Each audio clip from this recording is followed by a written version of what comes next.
Hey guys what's up, this is C A Piyush Goyal. कैसे हैं आप सभी? I hope you all are doing really really fantastic. तो भी आज अपन कर देंगे अपना जो चैप्टर है risk assessment and internal control, उसको रैप अप। मैं यही ट्राई करूंगा कि आज की क्लास में मैं इस चैप्टर को रैप अप करवा दूं। बहुत थोड़ा चैप्टर रह गया अब तो, ये ज़्यादा कॉन्सेप्ट सभी बचे नहीं हैं, बिल्कुल क्लोजिंग पे हैं हम इस चैप्टर की। तो आइए जल्दी जल्दी करते हैं फिर स्टार्ट आज की वीडियो अपन।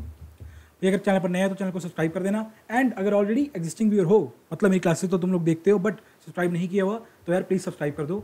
एंड अगर तुम्हें वीडियो अच्छी लगे तो लाइक करना, कमेंट करना एंड शेयर उन सभी के साथ कर देना यार, जिनका भी अटैम्प्ट आ रहा है सितंबर में, जैन में एंड ऑनवर्ड्स, सो दैट वो स्टूडेंट्स भी इन वीडियोज़ को देख के अपनी प्रिपरेशन को ऑडिट इफेक्टिवली कर सकें। आइए चलते हैं सर सीधा वीडियो के ऊपर। तो देखो यार, लास्ट क्लास में मैंने डिजिटल ऑडिट तक कंप्लीट करवा दिया था। मैंने आपको बड़ी अच्छी तरह समझा दिया डेटा एनालिटिक्स क्या है ऑडिट के लिए, डिजिटल ऑडिट क्या है ऑडिट में, और उसके पहले audit approach in automated environment, क्या क्या जनरलिटी कंट्रोल्स होते हैं, एप्लीकेशन कंट्रोल्स होते हैं, वो सब हमने डिस्कस किया था लास्ट क्लासेस में। ठीक है, आज करते हैं अपन लोग अपना क्लास स्टार्ट इस टॉपिक से, that is internal financial control as per regulatory requirements. Sir क्या है इंटरनल फाइनेंशियल कंट्रोल्स? देखो, तुमने कंट्रोल्स का मतलब तुम लोगों ने अब तक पढ़ा है कि भाई इंटरनल कंट्रोल का मतलब क्या होता है। क्या होता है भाई? सर आपने पढ़ाया था कि पॉलिसीज एंड प्रोसीजर्स होती हैं, और वो आपने 4 ऑब्जेक्टिव्स पढ़ाए थे, reliability of financial reporting, effectiveness and efficiency of operations, safeguarding of assets, and एक और था अपन का, क्या था? Compliance with laws and regulations. ये 4 ऑब्जेक्टिव मैंने पढ़ाए थे, बिल्कुल सही भाई। सिमिलर डेफिनेशन है किसकी? इंटरनल फाइनेंशियल कंट्रोल्स की। इंटरनल फाइनेंशियल कंट्रोल्स क्या है? This basically refers to the policies and procedures put in place by companies for ensuring these 5 objectives. और अगर तुम इन 5 ऑब्जेक्टिव्स को देखोगे तो भाई इन 5 में से 4 ऑब्जेक्टिव जो हैं, पहले 4 ऑब्जेक्टिव्स हैं, वो वही ऑब्जेक्टिव्स हैं 4 के 4 जो अपन के जनरल ऑब्जेक्टिव्स हैं इंटरनल कंट्रोल्स के। अगर तुम्हें याद हो क्लास 1 में जब मैंने तुम्हें बेसिक कॉन्सेप्ट पढ़ाए थे इंटरनल कंट्रोल की, तुम्हें मैंने डेफिनेशन पढ़ाई थी कि भाई इंटरनल कंट्रोल की ये डेफिनेशन होती है। उसमें 4 ऑब्जेक्टिव डिस्कस किए थे अपन ने। ये वही 4 ऑब्जेक्टिव हैं भाई 5 में से, सेम ये वाले, लायबिलिटी है, इफेक्टिवनेस है, compliance and safeguarding of assets. एक सर नया ऑब्जेक्टिव ऐड हो गया, क्या? Prevention and detection of frauds. दूसरी बात भाई क्या है, इंटरनल फाइनेंशियल कंट्रोल्स में ये लगते हैं कंपनीज के ऊपर, जो कंपनीज हैं ये उनके ऊपर ही लगते हैं। ठीक है, लाइक ये किसी, अगर तुम लाइक किसी पार्टनरशिप फर्म का ऑडिट कर रहे हो, या तुम किसी सोल प्रोप्राइटर का ऑडिट कर रहे हो, या फिर तुम किसी एलएलपी का ऑडिट कर रहे हो, भाई उसके ऊपर ये नहीं लगते। ये सिर्फ और सिर्फ लगते हैं किसके ऊपर? कंपनीज के ऊपर। ठीक है, ये एज पर कंपनीज एक्ट लगते हैं। सो बेसिकली हमारे क्या होते हैं इंटरनल फाइनेंशियल कंट्रोल्स? देखो मतलब से समझो, नाम से समझो, इंटरनल फाइनेंशियल कंट्रोल्स। सर हमारे जो इंटरनल कंट्रोल्स हैं उनमें से कौन से फाइनेंशियल कंट्रोल्स हैं? हमारे इंटरनल फाइनेंशियल कंट्रोल्स, मतलब कंट्रोल्स हमारे बहुत सारे हैं, लाइक बहुत सारे कंट्रोल अपन डिस्कस किए हैं। जब लाइक जैसे जैसे चैप्टर प्रोग्रेस हुआ मैंने आपको बहुत सारे कंट्रोल्स के बारे में बताया, राइट? बहुत सारे एग्जाम्पल्स दिए, नहीं से नहीं, बट उनमें से जो फाइनेंशियल कंट्रोल्स हैं उनको अपन बोलेंगे इंटरनल फाइनेंशियल कंट्रोल्स। और स्पेसिफिकली ये जो 5 ऑब्जेक्टिव जो इंश्योर करने के लिए अपन ने लगाए हैं कि भाई हमारे जो 5 ऑब्जेक्टिव ये हैं ये फुलफिल हों, ये इंश्योर हो, ये ठीक हो रहे हैं नहीं हो रहे, अचीव हो रहे हैं नहीं हो रहे, उनको अपन बोलेंगे इंटरनल फाइनेंशियल कंट्रोल्स। अब देखो ये एज पर कंपनीज एक्ट है, क्या होगा इसे? हाँ, तो कंपनी ने 2013 भाई इनको बताता है एज पर कंपनी एक्ट ये कंट्रोल्स हम लगाते हैं। और कंपनी, और ये जो नीचे दिया गया है प्रॉपर एक अपना बॉक्स बना हुआ है, इसमें बॉक्स में बेसिकली वो सेक्शंस बताए गए हैं जिनमें इन इंटरनल फाइनेंशियल कंट्रोल्स की रेफरेंस आती है, मतलब कहाँ कहाँ इनका जिक्र किया गया अपने पूरे के पूरे कंपनीज एक्ट में। अगर मैं अपने ऑडिट एंगल से बात करूँ तो हमारे लिए सबसे काम का है ये वाला section 143 subsection 3 clause I of the act. Companies act का भाई ये वाला सेक्शन का ये क्लॉज एंड सब क्लॉज। ठीक है, आइए देखते हैं, इसको पढ़ते हैं। The auditor report shall state whether the company has adequate internal financial control system in place and also on operating effectiveness such controls। भाई ऑडिटर के ऊपर ही जिम्मेदारी दे दी सर। कंपनीज एक्ट ने क्या किया? ऑडिटर के ऊपर ही जिम्मेदारी दे दी कि ऑडिटर सुन हमारी बात, हमने इंटरनल फाइनेंशियल कंट्रोल की रिक्वायरमेंट बनाई है कंपनीज के लिए। अब तेरा काम क्या होगा? तेरे को चेक करना पड़ेगा कि क्या एक adequate internal financial control system है, मतलब क्या कंपनी ने इफेक्टिवली वो कंट्रोल्स लगाए जो इन 5 के 5 ऑब्जेक्टिव्स को फुलफिल करते हो। एक तो तू ये बता कि है या नहीं है। अच्छा, अगर है मतलब इन प्लेस वो है, इन प्लेस का देखो लाइंस को पढ़ो यार, हैंग क्यों कर रहा है? हाँ देखो, इन प्लेस कि मतलब वो हैं, एग्जिस्ट करते हैं। अच्छा, जब एग्जिस्ट करते हैं तो क्या वो also on operating factor on such controls, कि क्या भाई अकेले ये मत चेक करियो कि वो एग्जिस्ट करते हैं नहीं करते, भाई ये भी चेक कर लियो कि क्या वो जो कंट्रोल्स हैं क्या दे आर ऑपरेटिंग इफेक्टिवली और नॉट, कि ढंग से वो काम कर रहे हैं नहीं कर रहे। तो एक ऑडिटर को ये चेक करके बताना पड़ेगा। बट सर ऐसा नहीं है कि हर एक कंपनी के ऊपर ये रिक्वायरमेंट लगती है, ये कुछ स्पेसिफिक कंपनीज के ऊपर रिक्वायरमेंट लगती है, बस उनकी वो नीचे जो है उनकी लिमिट दी गई है किन किन कंपनीज के ऊपर एप्लीकेबल होता है। This requirement shall not applicable to private company which is 1% company और स्मॉल कंपनी, मतलब स्मॉल कंपनी के ऊपर या ओपीसी के ऊपर नहीं लगता रिक्वायरमेंट, और has a turnover less than 50 crore as per latest financial statements which is aggregated borrowings from banks, financial institution, body corporate at any point less than 25 crore.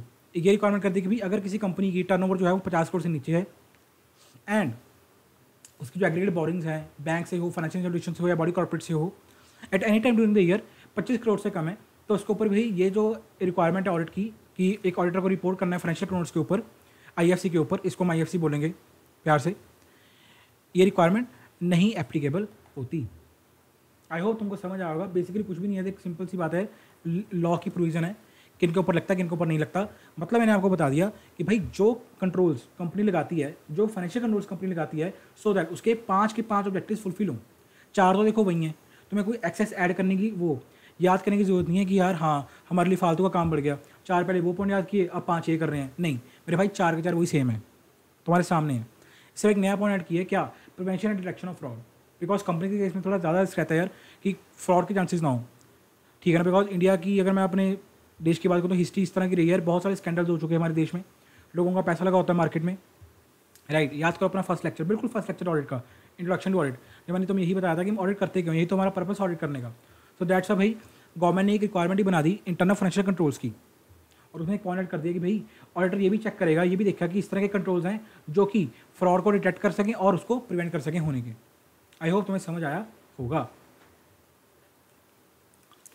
बाकी ये जो पॉइंट्स हैं देखो, ये तुम्हारे लॉ के सेक्शंस हैं, ये ऑलरेडी तुम लोग अपने जो लॉ में पढ़ोगे ये वाले सेक्शंस, राइट, ये वहाँ तुम्हारे कवर हो जाएंगे। स्टिल अगर किसी बच्चे को लगता है कि यार आप प्लीज़ सर हमें रीड करवा देना, आप भी समझा देना एक बार, कोई बात नहीं, मेरे को कमेंट सेक्शन में बता देना यार, मैं भी तुम्हें सेक्शन कवर करवा दूंगा। बट फॉर द टाइमिंग मैं इसे स्किप कर रहा हूँ, बिकॉज एक बार दोबारा रिपीट क्यों करना, बिकॉज सेम चीज़ तुम लॉ में पढ़ोगे, ये सेम चीज़ जो हमारे लिए काम का सेक्शन था ऑडिट के एंगल से, वो मैंने तुम्हें बता दिया सेक्शन 143, राइट। स्टिल अगर किसी बच्चे को लगता है तो मेरे को कमेंट सेक्शन में बता देना, मैं तुम्हें कवर करवा दूंगा, कोई चक्कर नहीं है, राइट। सर नेक्स्ट पॉइंट आता है अपन का डॉक्यूमेंट द रिस्क।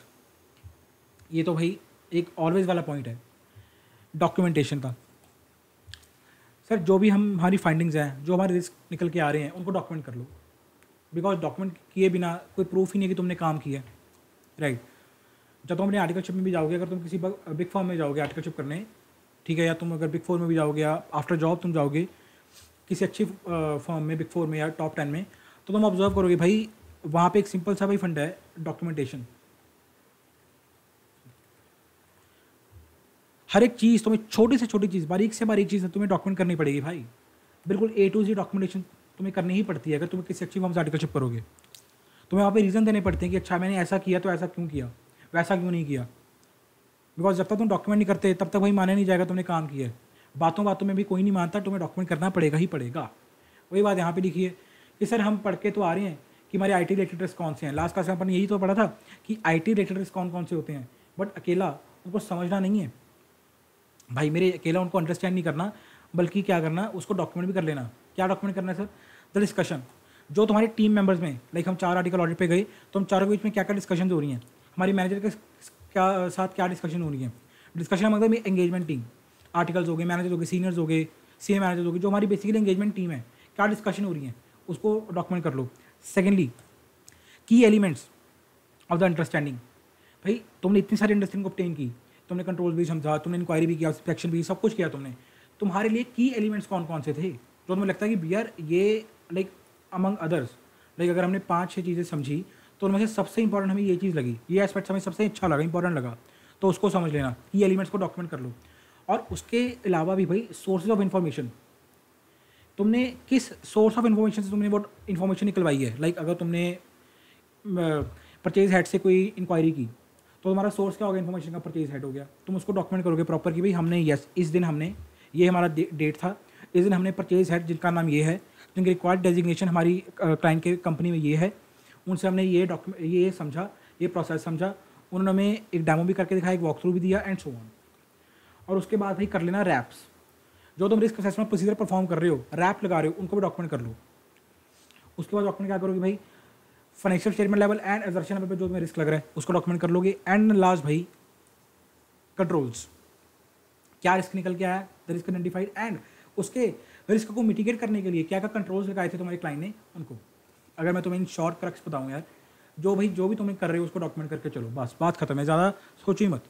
देखो डिस्कशन की, उसको डॉक्यूमेंट कर लिया, रिस्क निकल के आया उसको डॉक्यूमेंट कर लिया, अच्छा कंट्रोल टेस्ट किया उसको डॉक्यूमेंट कर लिया, एग्जैक्शन लेवल पे क्या रिस्क था उसको डॉक्यूमेंट कर लिया, क्या रैप लगा उसको डॉक्यूमेंट कर लिया। And the most important source of information क्या था, किससे इंक्वायरी की, ठीक है। या अगर तुम ऑब्जर्वेशन कर रहे हो तो किस बंदों ने लाइक अगर तुम इन्वेंट्री काउंट चल रहा है, इन्वेंट्री काउंट तुम ऑब्जर्व कर रहे हो तो उन बंदों के नाम लिख लो कि भाई इन बंदों ने इसी डेट पर इन्वेंट्री काउंट हमें करके दिखाया। मतलब कंप्लीट डॉक्यूमेंटेशन तुम लोग करके चलोगे। आई होप तुम्हें समझ आ रहा ये पॉइंट। सर उसके बाद अपन का आता है assess and report audit findings. फिर मैंने रिस्क असेसमेंट की, मैंने कंट्रोल्स को टेस्ट किया, मैंने ऑटोमेटेड एनवायरनमेंट की अंडरस्टैंडिंग ली। अब अंडरस्टैंडिंग लेने के पूरे के पूरे प्रोसेस में मेरी कोई फंडिंग्स तो निकल के आई होंगी। लाइक अगर भाई मैंने पेरोल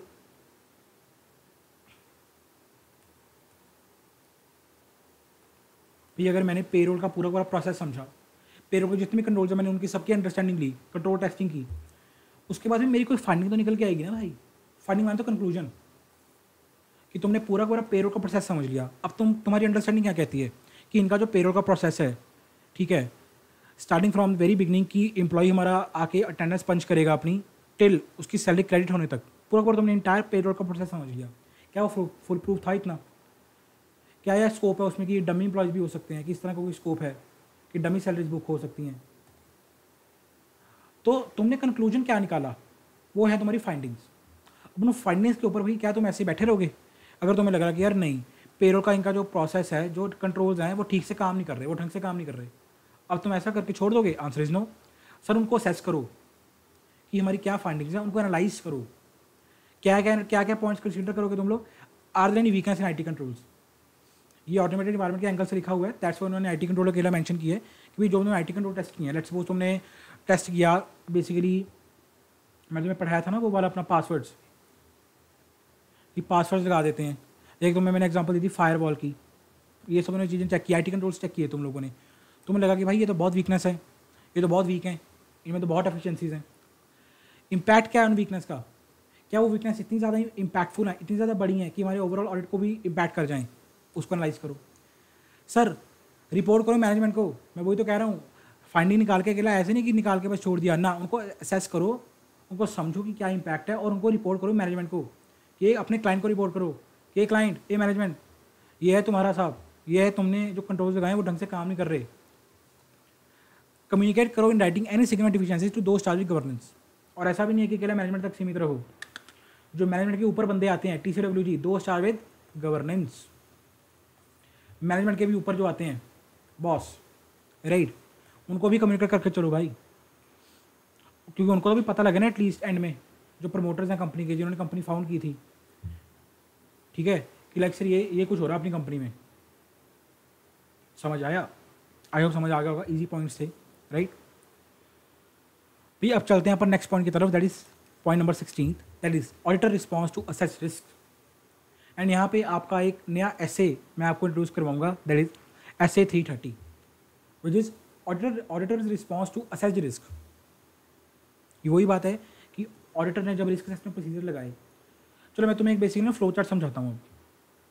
अब मैं तुम्हें ये टॉपिक, जो इसके बाद के जो टॉपिक्स हैं और ये टॉपिक है, इसको कवर करने के लिए पहले तुम्हें मैं सबसे पहले आज एक बेसिक फ्लो चार्ट समझाता हूँ। आओ देखो,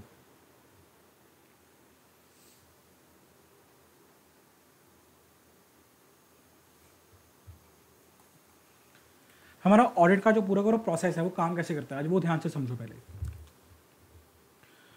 सर दो तरह के प्रोसीजर लगाते हैं अपन, हम कहते हैं ना हम ऑडिट करने जा रहे हैं। ऑडिट का एक बेसिक ओवरव्यू, एक बेसिक फ्लो चार्ट, अगर मैं तुम्हें समझाना चाहूँ कि ऑडिट को अगर मैं समराइज़ करना चाहूँ वो क्या है, और वो समझाता हूँ पहले ध्यान से, बड़े ध्यान से 10-15 मिनट लगा के समझाऊंगा, because it's very important for a basic understanding of audit. Sir हमने लगाए रिस्क असेसमेंट प्रोसीजर्स।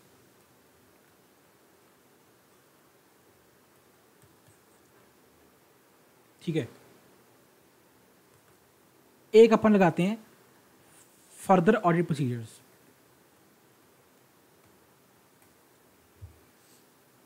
देखो ध्यान से, ऑडिट अगर बेसिक ऑडिट को अगर मैं डिवाइड करना चाहूँ, ऑडिट की एक ऑडिट का स्ट्रक्चर कैसे होता है, अगर हम कहते हैं हम ऑडिट करने जा रहे हैं तो क्या हम करेंगे, क्या स्ट्रक्चर होता है ऑडिट का, किस तरह ऑडिट होता है। भाई तुम क्या करते हो, दो तरह के तुम प्रोसीजर लगाते हो। एक ऑडिटर जो है भाई वो दो तरह के प्रोसीजर लगाता है। एक तो लगाता है वो रिस्क असेसमेंट प्रोसीजर्स, एक लगाता है वो further audit procedures. Risk assessment procedures you already know, SA 315 हमने बहुत अच्छी तरह डिस्कस किया है अर्लियर क्लासेस में कि SA 315 क्या होता है अपना रिस्क असेसमेंट प्रोसीजर्स का। क्यों लगाते हैं रिस्क असेसमेंट प्रोसीजर्स? सर ताकि हम बेसिकली रिस्क को आइडेंटिफाई कर सकें। लाइक इतना बड़ा ऑडिट है, रिस्क असेसमेंट प्रोसीजर्स को लगाएंगे और बेसिकली देखेंगे कि यार ये रिस्की एरियाज़ हैं, ये कम रिस्की एरियाज़ हैं। अकॉर्डिंगली हम अपना जो NT ही है, नेचर टाइमिंग एक्सटेंट ऑडिट का, उसको हम डिसाइड कर सकें कि कितना हमने एक्सटेंसिव चेकिंग करनी है। बेसिकली रिस्क असेसमेंट प्रोसीजर तो हमें ये बता देगा कि भाई ये कंट्रोल ढंग से काम नहीं कर रहे, हम ऊपर पढ़ के आने के हम कंट्रोल्स को टेस्ट करते हैं, हम इंक्वायरी करते हैं, ऑब्जर्वेशन करते हैं, इंस्पेक्शन करते हैं, रीपरफॉर्मेंस करते हैं। ये सब प्रोसीजर हम क्यों लगा रहे हैं सर? ताकि हम रिस्क असेसमेंट कर सकें। हम एनालिटिकल प्रोसीजर भी लगाते हैं, इनफैक्ट ऊपर पढ़ाया था मैंने जब डिस्कस किया था एनालिटिकल प्रोसीजर्स। ये सब चीज़ें हमें हेल्प करेंगी रिस्क को असेस करने में। और लेट सपोज तुमने फिक्स्ड एसेट्स के ऊपर जब रिस्क असेसमेंट प्रोसीजर लगाए तो तुम्हारा निकल के आ गया कि भाई जो फिक्स्ड एसेट्स हैं उनके ऊपर जो कंट्रोल्स हैं वो ढंग से काम नहीं कर रहे। ठीक है ना, फिक्स्ड एसेट्स के ऊपर कोई कंट्रोल ही नहीं है अच्छी तरह जो काम कर रहा हो, मतलब it is a risky area. अब भाई ऑडिट तो करना है, अब बैलेंस शीट P&L इनका ऑडिट तो तुमने करना है, फाइनेंशियल स्टेटमेंट्स का तो और हम ऑडिट कर रहे हैं। अब फाइनेंशियल स्टेटमेंट से बैलेंस शीट भी आती है, और सर बैलेंस शीट की एसेट साइड में सबसे पहले जो हमारी लाइन आइटम आती है वो क्या आती है? प्रॉपर्टी प्लांट इक्विपमेंट, जिनको अपन अपनी भाषा में फिक्स्ड एसेट बोल देते हैं। बराबर यही है, आई थिंक यहाँ तक तुम्हें कोई कन्फ्यूजन नहीं होगी। अब सर PP को टेस्ट करना है, बट अगर जब हमने कंट्रोल टेस्टिंग की कि जो कंट्रोल्स हैं, या हमने इंक्वायरी की, ऑब्जर्वेशन की, इंस्पेक्शन किया, तो हमने ऑब्जर्व किया, तो हमने एनालाइज किया, तुम्हारी फाइंडिंग निकल के आई, हमारी फाइंडिंग निकल गई क्या कि भाई फिक्स्ड एसेट बहुत रिस्की एरिया है, इसको हमें ढंग से और चेक करना पड़ेगा। मतलब अकेला कंट्रोल टेस्टिंग से काम नहीं होता सर, हमें इसको और ढंग से चेक करना पड़ेगा। मतलब तुमने सारे एरियाज़ के ऊपर क्या किया, रैप लगा लिए, तुमने देखा फिक्स्ड एसेट्स का रिस्की एरिया है। अब तुम क्या करोगे भाई, उसके बाद क्या लगाओगे? Further audit procedures. तुम लगाओगे फर्दर ऑडिट प्रोसीजर्स। वो देखो रिस्क असेसमेंट जो प्रोसीजर हम लगाते हैं वो सिर्फ तो लगाते हैं ताकि हम बेसिकली डिफरेंशिएट कर सकें कि these are risky areas and these are non risky areas. हमें एक ओवरव्यू मिल सके पूरे बिजनेस का। ऐसे 315 अपन को यही तो कहता है, identifying and assessing the risk of material statement through understanding the entity and it's environment including entities internal control. कि एक ओवरव्यू मिल जाए, एक अंडरस्टैंडिंग मिल जाए तुमको, उसको तुम लगाओगे फर्दर ऑडिट प्रोसीजर्स। ठीक है, फर्दर ऑडिट प्रोसीजर में तुम लोग क्या लगाओगे? अगर मैं इसको डिफरेंशिएट करना चाहूँ तो फर्दर ऑडिट प्रोसीजर जो हैं अपन के वो फर्दर डिवाइडेड होते हैं। वो फर्दर डिवाइडेड होते हैं किसमें? यार एक तो ये चल नहीं रहा, क्या होगा इसे? वो फर्दर दो तरह में डिवाइडेड होते हैं भाई। एक होते हैं अपन के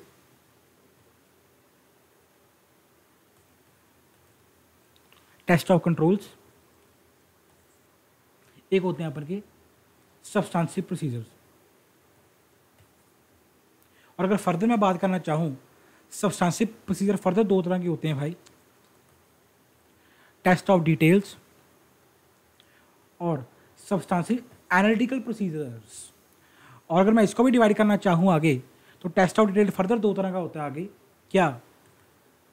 test of transactions and test of balances. Tension मत लो, ये एक एक चीज़ अपन सब पढ़ेंगे इसी चैप्टर में।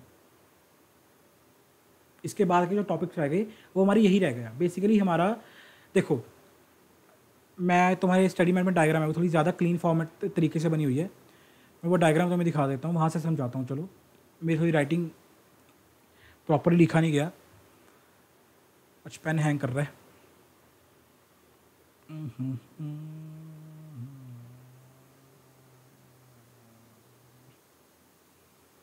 या दिस इज द डायग्राम। देखो अब है क्या, तुमने सबसे पहले क्या किया, तुमने रैप लगाए, risk assessment procedures. Risk assessment procedure को लगाने के बाद भाई तुम लोग क्या करोगे, तुमने रिस्क आइडेंटिफिकेशन कर ली, उसके बाद तुम लोग आओगे फर्दर ऑडिट प्रोसीजर्स। ये हमारा बेसिकली फर्दर ऑडिट प्रोसीजर ही है। सर क्यों आप इसको कह रहे हो फर्दर ऑडिट प्रोसीजर, क्या लिखा है मेरे को बताओ। Auditors response to assess the risk, कि मतलब जो रिस्क निकल के आए हैं, रिस्क असेसमेंट प्रोसीजर लगाया, तुमने रैप लगाई, रैप एंड रिस्क असेसमेंट की। रिस्क असेसमेंट करके तुम्हें क्या पता लगेगा कि ये रिस्क है हमारे फाइनेंशियल स्टेटमेंट्स में, ये रिस्क कॉमोडिटी में स्टेटमेंट है जो हमारे निकल के आए हैं। अब उनको तुम किस तरह फर्दर टैकल करोगे, तुम्हारा नेक्स्ट रिस्पॉन्स क्या होगा, सर उसी को तो हम बोलते हैं further audit procedures. Simple, right. अब वो फर्दर मैंने तुम्हें लाइक डायग्राम में बताया ही था कि दो तरह के होते हैं, एक होता है टेस्ट ऑफ कंट्रोल्स, एक होता है भाई substantial procedures. Test of controls हम ऑलरेडी पढ़ के आ चुके हैं। देखो सबसे पहले हमने रैप पढ़ा, रैप पढ़ लिए, उसके बाद जो हम लास्ट 3-4 लेक्चर से करते आ रहे हैं वो क्या करते आ रहे हैं, सर टेस्ट ऑफ कंट्रोल ही तो पढ़ते आ रहे हैं। कंट्रोल टेस्टिंग किस तरह करनी है, याद है हमने स्टार्टिंग से पढ़ा। इंटरनल कंट्रोल का मतलब क्या है, क्या बेनिफिट्स हैं वैल्यूएशन करने के इंटरनल कंट्रोल सिस्टम को। अच्छा, इंटरनल कंट्रोल के कंपोनेंट्स क्या क्या हैं, याद है, control environment, HR practices, monitoring and so on, जो अपने सब कंपोनेंट्स पढ़े थे कंट्रोल के, वो सब मैंने डिस्कस किया। फिर हमने देखा कि जनरल आईटी कंट्रोल्स क्या हैं, एप्लीकेशन कंट्रोल्स क्या हैं, उनको सब डिस्कस किया। बेसिकली हम ये वाला पार्ट भी कर चुके। नेक्स्ट स्टेप हमारा क्या आता है भाई, सब्सटेंशियल प्रोसीजर्स का। सब्सटेंशियल प्रोसीजर का मतलब क्या है, इनका मतलब समझो पहले तो। सब्सटेंशियल का मतलब होता है to substantiate, to substantiate, to substantiate. Substantiate का मतलब होता है भाई टू कोरॉबोरेट। अब इसका मतलब क्या होता है वही बताता हूँ। कोरॉबोरेट का मतलब अभी अगर कुल मिला के तो मैं कहूँ एविडेंसिंग, एविडेंस, सबूत। अब देखो तुमको अच्छी तरह पता है, अगर तुम्हें बेसिक डायग्राम याद हो ऑडिट की, जो बिल्कुल अगर चैप्टर 2 में, मैंने तुम्हें चैप्टर 1 में भी पढ़ाई थी, चैप्टर 2 में भी पढ़ाई थी, कि ऑडिटर क्या करेगा, अपने प्रोसीजर लगाएगा, उसके बेसिस पर क्या इकट्ठा करेगा, क्या इकट्ठा करेगा, वो सबूत इकट्ठा करेगा, ऑडिट एविडेंस इकट्ठा करेगा। याद है कि नहीं याद है, ये वाली डायग्राम जो इस तरह की थी, यहाँ पे ऑडिट प्रोसीजर था, फिर एविडेंस था, ठीक है, उसके बाद हमारा था कंक्लूजन फॉर्म करेगा, ओपिनियन फॉर्म करेगा, फिर एंड में वो अपनी रिपोर्ट इशू करेगा। याद है कि नहीं याद है, ये बेसिकली वही कुछ। अब हम उसी स्टेप पे आ चुके हैं ऑडिट एविडेंस के ऊपर। बेसिकली सब्सटेंशियल प्रोसीजर हम लगाते हैं ताकि हम सबूत इकट्ठा कर सकें। इनका पर्पस समझो, हम सब्सटेंशिएट कर सकें अपनी फाइंडिंग्स को। देखो हमने रिस्क असेसमेंट प्रोसीजर भी लगाए, हमने टेस्ट ऑफ कंट्रोल्स भी लगाए, बट वो सिर्फ हम लगाते हैं अंडरस्टैंडिंग के लिए, कि पता लग जाए कि एंटिटी में चल क्या रहा है। बट सब्सटेंशियल प्रोसीजर हम लगाते हैं उसको सब्सटेंशिएट करने के लिए।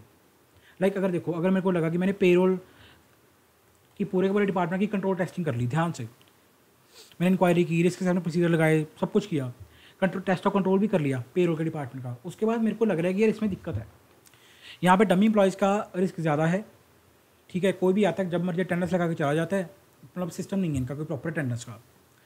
अब क्या अगर मैं अपनी रिपोर्ट में लिखने जाऊँ, जब मैं ऑडिट रिपोर्ट इशू करूँगा, ऑडिट करने के बाद अपना ओपिनियन दूंगा कि ट्रू एंड फेयर है नहीं है, अगर मैं उसमें लिखने जाऊँ कि यार मेरे को लग रहा है पेरोल का प्रोसेस ठीक नहीं है, तुम लोग क्या, बंदा पूछेगा क्यों, जो शेयर होल्डर्स हैं, जो यूज़र्स हैं, वो क्या पूछेंगे तुमसे कि ऑडिटर साहब हमने माना आपकी बात, हमें भरोसा आप पे कि ठीक है, आप कह रहे हो ओके कि इनके पेरोल के प्रोसेस में प्रॉब्लम होगी, बट क्यों, आपके पास कोई सबूत है, कोई एविडेंस है आपके पास सब्सटेंशिएट करने के लिए, उसको प्रूव करने के लिए। सब्सटेंशिएट का मतलब क्या है, उसको प्रूव करना कि जो आप कह रहे हो वो यही है, उसको प्रूव कर रहा हूँ, सबूत क्या है आपके पास मेरे खिलाफ। तो सब्सटेंशियल प्रोसीजर हम तो लगाते हैं ताकि हम सबूत इकट्ठा कर सकें, हम प्रूफ इकट्ठे कर सकें भाई। वो कैसे करेंगे, वही तो नेक्स्ट स्टेप है, वही समझाऊंगा इसके बाद।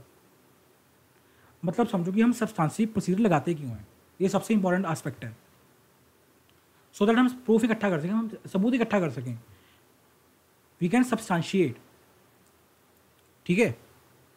अब फर्दर दो तरह का होता है आगे substantial procedure, test of details, sorry हाँ test of details and substantial analytical procedure SAP. Test of details करोगे तुम लोग, अब हमने कह तो दिया कि हम सर प्रोसीजर लगाएंगे, हम अपने सब्सटेंशियल प्रोसीजर लगा रहे हैं, मतलब हम प्रोसीजर लगा रहे हैं ताकि हम सबूत इकट्ठा कर सकें, उसको सब्सटैंशिएट कर सकें अपनी फाइंडिंग्स को। किसको सब्सटैंशिएट करना है? सब्सटैंशिएट मतलब किसको भाई तुमने प्रूफ, किसके लिए प्रूफ निकाल रहे हो? अपनी फाइंडिंग्स के लिए, कि जो मैं कह रहा हूँ उसको प्रूफ करने के लिए मैं सबूत इकट्ठे कर रहा हूँ और प्रोसीजर लगा रहा हूँ। ये दो तरह के होते हैं, टेस्ट ऑफ डिटेल्स लगाओगे और सब्सटैंशियल एनालिटिकल प्रोसीजर लगाओगे। टेस्ट ऑफ डिटेल माने तो बिल्कुल डिटेल में जाओगे, जैसा नाम वैसा काम, सब बिल्कुल डिटेल में चले जाओगे आप। मतलब टेस्ट ऑफ ट्रांजैक्शंस करोगे एंड टेस्ट ऑफ बैलेंसेस करोगे। ये आगे डिस्कस करेंगे अपन, ट्रांजैक्शन टेस्टिंग क्या होती है, बैलेंस टेस्टिंग क्या होती है, सैप क्या होता है। ठीक है, ये सब लगाने के बाद भैया तुम्हारे पास इकट्ठे होंगे ऑडिट एविडेंस, सबूत। इन सबूतों के आधार पे तुम एनालाइज करोगे, ध्यान से सोचोगे। इनफैक्ट अगर जो अपना नेक्स्ट चैप्टर है ऑडिट के सिलेबस का, वो ऑडिट एविडेंस ही है। बहुत डिटेल में डिस्कस करेंगे ऑडिट एविडेंस, पूरा पूरा चैप्टर है तुम्हारा इस वर्ड के ऊपर। किस तरह ऑडिट एविडेंस इकट्ठे करने हैं, क्या क्या किस किस नेचर में होते हैं, क्या क्या फॉर्म होते हैं, क्या सोर्सेज होते हैं, बहुत डिस्कस करेंगे डिटेल में, राइट। और उन सबूतों के आधार पे तुम लोग अपना ओपिनियन फॉर्म करोगे, एक कंक्लूजन निकालोगे और उसके बाद अपना ओपिनियन फॉर्म करोगे कि हाँ क्या ट्रू एंड फेयर है या नहीं है। आइए देखते हैं अब अपना चैप्टर, इन सबको डिस्कस करते हैं वन बाय वन, जो भी सब चीज़ें हैं ये।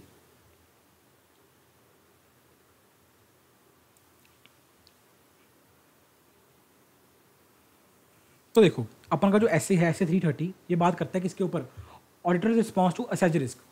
और हमारा क्या रिस्पॉन्स है वो ऑलरेडी मैं तुम्हें फ्लो चार्ट में भी दिखा चुका हूँ। हमारा क्या फ्लो चार्ट होता है कि टेस्ट ऑफ कंट्रोल्स करेंगे, सब्सटेंशियल प्रोसीजर लगाएंगे, उस पर फर्दर टेस्ट ऑफ डिटेल्स लगाएंगे, एनालिटिकल प्रोसीजर लगाएंगे, फर्दर टेस्ट ऑफ ट्रांजैक्शन और बैलेंस टेस्टिंग करेंगे, right. It deals with the auditor's responsibility to design and implement responses to risk of nil misstatement identified and assessed by the auditor in accordance with ऐसे 315। वही बात आ गई, वही बात आ गई जो मैंने बताई थी कि भैया पहले रैप लगाया एज पर ऐसे 315, उनमें जो रिस्क निकल के आए, जो तुम्हारी अंडरस्टैंडिंग बनी, उसको फर्दर सब्सटेंशिएट करने के लिए, उसको फर्दर प्रूफ करने के लिए, सबूत इकट्ठे करने के लिए तुम लोग क्या लगाओगे? You will design further audit procedures, you will design and implement responses, जिसको ऊपर बोल देते हैं फर्दर ऑडिट प्रोसीजर्स। आई होप तुम्हें समझ आ गया होगा। सर ऐसे 330 क्या कहता है अपन को? भैया दो चीज़ें कहता है, मेरी बहन दो चीज़ें कहता है तेरे को, एक ये एक ये। क्या कहता है वो जो ऊपर पढ़ा के आया हूँ? ऑडिटर साहब डिज़ाइन करेंगे और इंप्लीमेंट करेंगे overall responses to assess risk. वही बात आ गई। The auditor shall design further audit procedures. देखो वही बात आ गई, घूम फिरा के भैया वही बात आ गई, फर्दर ऑडिट प्रोसीजर्स जो अपन डिस्कस करते आ रहे हैं, जो मैं तुम्हें पिछले 10 मिनट से बता रहा हूँ। और कितने एक्सटेंड तक लगाने हैं, लाइक क्या नेचर टाइमिंग एक्सटेंड होगी फर्दर ऑडिट प्रोसीजर की, वो डिपेंड करता है तुम्हारे रिस्क असेसमेंट प्रोसीजर के ऊपर। वो डिपेंड करता है तुम्हारे रिस्क असेसमेंट प्रोसीजर की, जो तुम्हारी फाइंडिंग निकल के आई हैं। अगर तो तुमने देखा कि फिक्स्ड एसेट्स हैं, इनमें बहुत ज़्यादा रिस्क है, तो ऑब्वियसली जो तुम फर्दर ऑडिट प्रोसीजर लगाओगे, जो तुम फर्दर टेस्टिंग करोगे, चाहे टेस्ट ऑफ ट्रांजैक्शंस करो, चाहे बैलेंस टेस्टिंग करो, डिटेल्स की टेस्टिंग करो, ठीक है, वो तुम ज़्यादा डीप में लगाओगे, डिटेल में लगाओगे, ठीक है। अगर तुम लग रहा है कि नहीं यार ओके था, कंट्रोल टेस्टिंग सही थी, तो तुम कम लगाओगे, ठीक है। आई होप तुम्हें समझ आ गया होगा यार।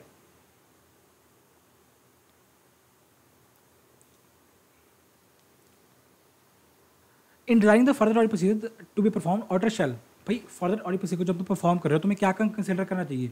सर ये 3 पॉइंट्स आपको कंसिडर करने चाहिए, ए बी, ये 3 पॉइंट्स हैं बेसिकली। क्या क्या है? सबसे पहले तो भाई तुम लोग ये देखो कि वो जो तुमने मटेरियल मिसस्टेटमेंट तुम्हें लग रहा है कि भाई ये मटेरियल मिसस्टेटमेंट हो सकती है, उसकी लाइक्लीहुड कितनी है उसकी। ये ऑलरेडी मैं ऐसा पॉइंट डिस्कस कर चुका हूँ पहले भी, चांसेस। लाइक्लीहुड मतलब चांसेस कि वो मिसस्टेटमेंट, क्या चांस है कि वो होगी ही होगी, कितने चांसेस हैं उसके अकरेंस के कि अरे हमें मिसस्टेटमेंट मिलेगी ही मिलेगी, ठीक है। दूसरा पॉइंट चेक करो भाई तुम लोग उस रिस्क को मिटिगेट करने के लिए क्या क्या रेलेवेंट कंट्रोल्स हैं। समझ आया कि जो तुम्हें लग रहा है कि भाई ये रिस्क है, उसके लाइक्लीहुड कितने हैं, उसकी चांसेस कितनी हैं उस रिस्क के मिलने के, होने के, कि वो एग्जिस्ट करेगा रिस्क। और उसके बाद उसको मिटिगेट करने के लिए, उसको प्रिवेंट करने के लिए, उसको डिटेक्ट करने के लिए, उसको करेक्ट करने के लिए, PDC, prevent, detect and correct, क्या क्या तुम्हारे रेलेवेंट कंट्रोल्स हैं उनको देखो। अकॉर्डिंगली ये ऑडिटर की अपनी प्रोफेशनल जजमेंट है कि वो किस बेसिस पे फर्दर ऑडिट प्रोसीजर को डिज़ाइन करेगा।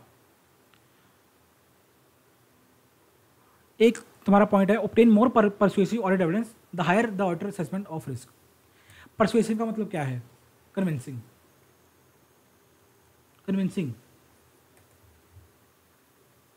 कन्विंसिंग ऑडिट एविडेंस कि जो तुम्हें कन्विंस कर दे एक ऐसा सबूत ही हमें मिल गया, एक ऐसा सबूत ही तुम्हें मिल गया, एक ऐसा प्रूफ मिल गया, ठीक है, जो तुम्हें कह रहा है कि यार लाइक अगर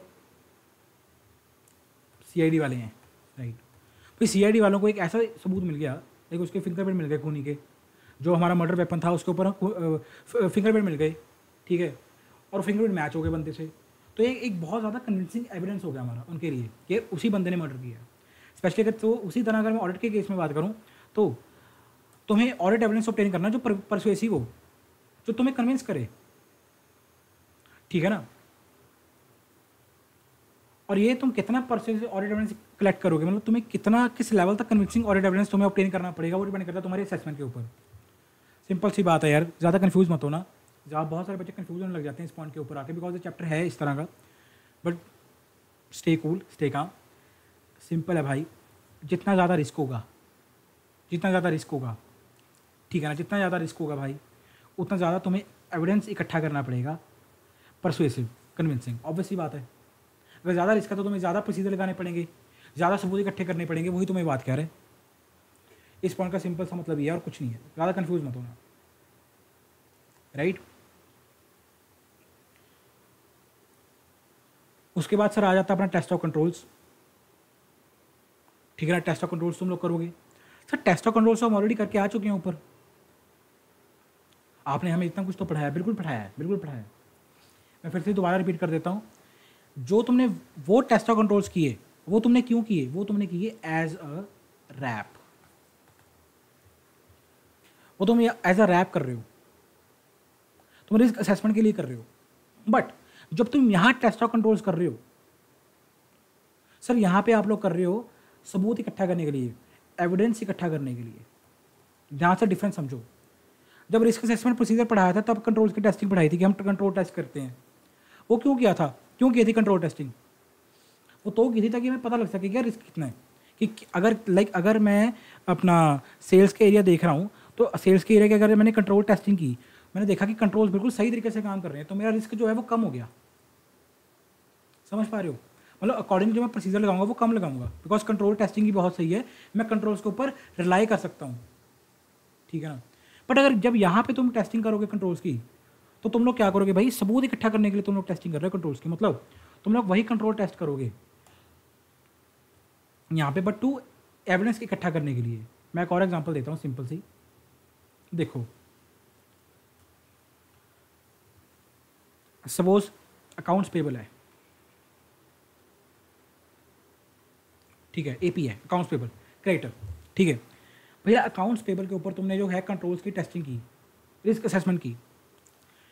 जब तुम रिस्क असेसमेंट के लिए टेस्ट ऑफ कंट्रोल्स करोगे तो तुम इस केस में क्या करोगे, तुम्हारे बेसिकली जो क्लाइंट का एपी हेड होगा, एपी हेड होगा जो अकाउंट्स पेबल की वर्किंग देखते हैं, एपी हेड होगा तुम्हारे क्लाइंट का, तुम्हारी उसके साथ एक कॉल हुई, ठीक है। उसने कॉल पे तुम्हें बेसिकली सारा का सारा प्रोसीजर समझा दिया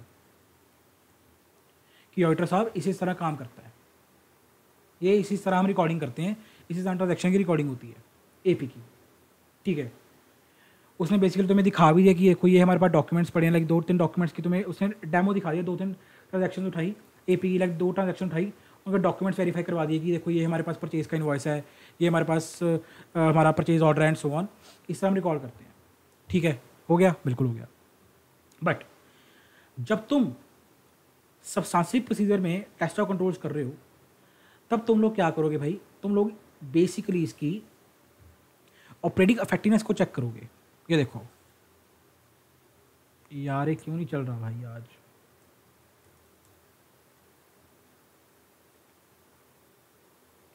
तुम लोग इसकी ऑपरेटिंग इफेक्टिवनेस को चेक करोगे। क्यों करना चेक भाई, ऑपरेटिंग इफेक्टिवनेस को क्यों चेक करना है? टू ऑब्टेन हमारा एविडेंस। समझ पा रहे हो? यहाँ पे तुम लोग क्या करोगे, बेसिकली तुम लोग खुद चेक करके देखोगे। तुम लोग कहोगे यार मेरे को 3-4 सैंपल चाहिए, तुम लोग सैंपल निकालोगे 3-4 ट्रांजेक्शन्स का, और उनको खुद टेस्ट करके देखोगे कि यार अगर एंट्री कह रही है कि ये हमारा सॉफ्टवेयर, हमारा ये सैप है, हमारा ये सॉफ्टवेयर है, इसमें अगर एंट्री डालते हो इस तरह प्रोसेसिंग होती है एपी की, तुम खुद करके देखोगे भाई, तुम खुद देखोगे कि क्या एक्चुअल में हो रहा है, ऐसा नहीं हो रहा। दिस इज तुम्हारा हमारी ऑपरेटिंग इफेक्टिवनेस। आई होप तुम्हें समझ आ गया होगा दोनों के बीच में डिफरेंस। वहाँ पे हम कर रहे हैं रिस्क को असेस करने के लिए, यहाँ पे अपन लोग करते हैं टेस्ट ऑफ कंट्रोल सब्सटेंशियल करने के लिए, सबूत इकट्ठा करने के लिए, ठीक है। यहाँ पे तो ऑपरेटिंग इफेक्टिवनेस चेक करोगे। अगर तुम लाइक अपनी रिपोर्ट में लिखोगे कि सर मैं कंट्रोल के ऊपर रिलाई कर रहा हूँ, मेरे को लग रहा है कि एपी की जो वर्किंग है बिल्कुल ठीक है क्योंकि कंट्रोल ठीक से काम कर रहे हैं, भाई तो मेरे अपनी रिपोर्ट में लिखना तो पड़ेगा ना कि तुम ऐसा कैसे कह सकते हो कि ठीक काम कर रहे हो, तुमने चेक किए, तुमने खुद वर्किंग करके देखी है। आंसर इज यस, वही तो हम कर रहे हैं ऑपरेटिंग इफेक्टिवनेस को चेक। आई होप तुम्हें यहाँ तक क्लियर हो गया होगा। नीचे यही वाला पॉइंट है इसका जो डिस्कस करेंगे अपन लोग, nature and extent of test of controls.